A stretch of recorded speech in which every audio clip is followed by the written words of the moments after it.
বসেন নাই, তারা জনগণের বুকের ঢেলে দেওয়া রক্তের ম্যান্ডেটে তারা এই চেয়ারে বসেছেন।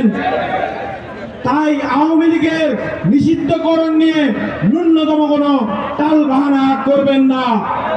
আমরা বলতে চাই, জনগণই রাষ্ট্র।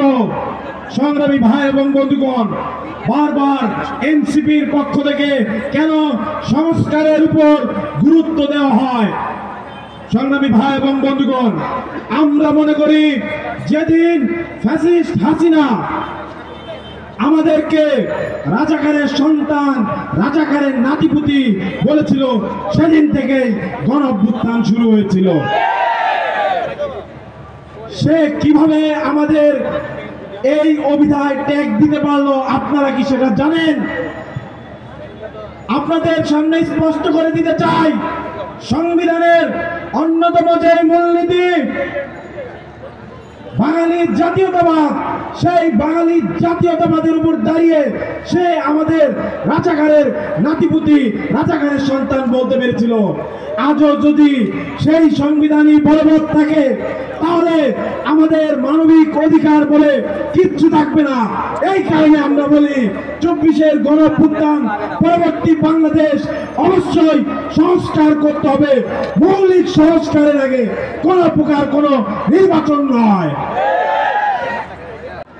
এটিকে আমরা বলতে চাই, এটি ছিল বিশ্বের সর্ববৃহৎ ইলেকট্রনিক বিপ্লব। আজও যখন আমরা ইলেকট্রনিক মিডিয়ায় ঢুকি, আবু সাইদের প্রসারিত যে দুইটি হাত আমাদেরকে যতবার চোখের সামনে আসে, ততবার কিন্তু আমরা 24কে স্মরণ করতে পারি।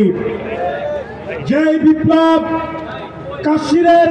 কাশ্মীরের মানুষের আকাঙ্ক্ষিত বিপ্লব ছিল, যে বিপ্লব ইয়েমেনের মানুষের কাছে পরম আরাধ্য, যেই বিপ্লব ফিলিস্তিনের মানুষের কাছে পরম আরাধ্য, সেই বিপ্লব বাংলাদেশে হয়ে গেছে।